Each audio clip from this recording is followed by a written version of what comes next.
Well, hello there. I am back. You guys, one thing, I've spoken about this before, but consistency is the key to major success, period. I could have been further along in my businesses if I just would have stayed consistent, not trying to, try so many different things.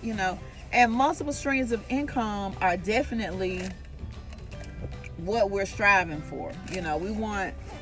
Uh, we want to have multiple streams of income. I have on one earring, okay. But you need to work towards one and get it all the way together as much as possible, and then start on that next thing. So, what I want to share with you today is, and I wrote down some notes, so I'll be looking down from time to time, and I'm at the post office right now. I'm facing this way. The post office is back that way. Due to the Christmas season, in my area, they won't pick up from your home anymore. You have to bring your packages, unless you can stuff them all in the mailbox. So it is what it is.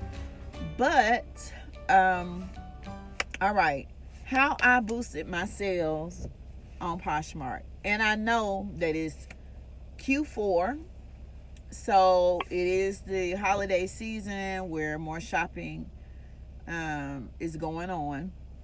So the first thing I will say is you must have good pictures, good lighting. Now, if you look on my Posh store, if you look on there, you're not gonna like, my pictures aren't great. I'm gonna be honest. My best pictures are those pictures that the company has allowed us to use. Like Macy's will allow you to use a picture as long as you don't use the face, I believe, or something like that. Don't quote me on this, but this is what I do. I'm just sharing my experiences with you all. So, okay, so that's one main thing. I'm getting to the juicy part, so just hang on. Okay, number 2, you're definitely going to need a great product. Okay, and I'm going to say be very mindful about how you package your product. First of all, be very mindful of the product. Unless they're shoes, like tennis shoes with like a lot of grooves under the bottom, I would say please make sure your shoes are super clean. Handbags especially are super clean. And I will interject this statement that if you are selling something that is dirty, I don't know, people like different things, but you could be selling something and you just put in the description that you're not cleaning it. I don't know. I say describe everything though. If it has a hole or tear, if it stinks, if whatever the case may be, hopefully you'll try to wash it if it stinks. But if it stinks and you can't get the stink out, oh no. But your product is definitely important. Let me tell you what I have seen on eBay, mostly for sale. People sell stinky socks. People sell funky used underwear, and other people bid on it and purchase it. One of my friends showed me that, and I was like, clearly that can't be true. My friend Nuki, she told me about it. But anyway, she told me about that with the people selling like used stinky, like, we're not gonna wash these socks, we're sending them to you like this. And a lot of people will purchase them, stinky worn shoes, stinky worn underwear, stinky worn socks, under, I guess, the pre-owned tab. So your product still is important. Okay. What I start doing is I start buying liquidation. And my liquidation, now let me tell you, I started out with customer returns, and you would say, T Page, mommypreneur, if it said customer returns, you got to expect whatever. And because I'm dealing with clothes, that first lot of customer returns, I said, oh my God, you all really accept this type of item back. But it's a lot of stores that have a very loose return policy because they want people to shop as much as possible. So they'll allow them to return, especially if they're just going to exchange it. I have seen some stuff that I've been like, oh my gosh, okay, y'all return this, okay. But when I go through the inventory first,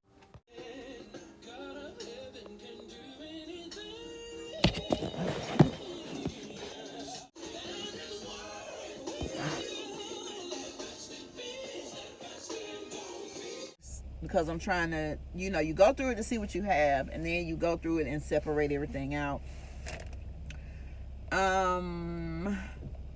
I have a trash bag next to me if I'm going to do customer returns, which I said I wasn't going to do anymore, but I might do it again because I honestly made a good grip off of the customer returns. But the first time, it shocked me because I was like, clearly the company is not going to send anything gross. They've already gone through it. So they know it's some gross stuff and they're going to separate it out. But no, you get everything. So your product is important. But like I said, I've started doing liquidation, new with tags. Well, that's not what they say. They say overstock. So I do those.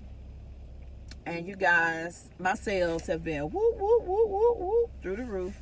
Because I'm not near a good Goodwill, the Goodwill that I'm near, it's okay, but the jeans are $7.99. No matter the brand, it could be Faded Glory from Walmart. They could have holes in them, not the cute kind, and you're stuck. Okay, so, but drum roll, and I'm sure I'm not the first person to give this advice, but I predominantly sell on Poshmark, which I'm looking to sell to create my own website. If you all have like a link or something like that where that's really good, where I can create my own website and still sell on like Instagram or something like that, please let me know, because I would love to do something like that. Okay, so anyway, I have because I sell on Poshmark, I hired a sharing service. When I tell you my new with tag clothes, and let me go back to the new with tag clothes, a lot of, and I guess accessories, a lot of my items are between 50 cents each, and I can resell them for $20, $30, some of them. I'll say $20, $25. But the higher end clothes, I'm gonna say mid end clothes like Ralph Lauren, Calvin Klein, Michael Kors, stuff like that, I can get those items for like $3.50, something like that. A little bit lower, a little bit more. Sometimes not much though. I'm talking about pennies difference. So that definitely makes a difference to my bottom line. That I was going to the thrift store spending $3, $4, $5, $6, $7 on one item that's used, when I can go, and get boxes and boxes at a time, and I'm paying between 50 cents and $3.50 with the tag still hanging off. Like, hey. So between that and my sharing services that I hired, or my sharing service that I hired, for me and what I was making at one point in time, through the roof. Hold on. So you guys, like, easily, and I sell on Poshmark and eBay, but easily on Poshmark I make around $1,000 a week on Poshmark. Look at this receipt. See that? 16 items. 16 items. Now, do I do that every day? No. But it is about 10, between 10 and 15 items, something like that, every day. So we've gone over pictures are very important. Product is very important. And your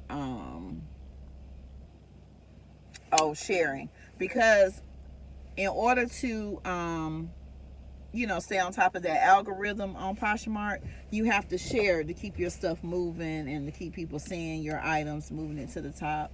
It has to continuously be shared. Now, I use the sharing service, but if they have, like I said, pictures, your product, and a sharing service.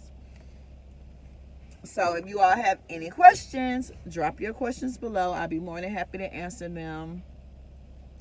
And you guys, I wish you all the best. I wish we could all just be making six figures or $1 million. That would be great.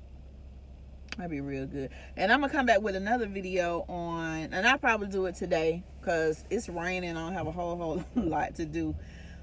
Just leaving the post office. I do need to go home and list some more stuff. But the resale industry, you guys, is booming. And I've never been one to not share information.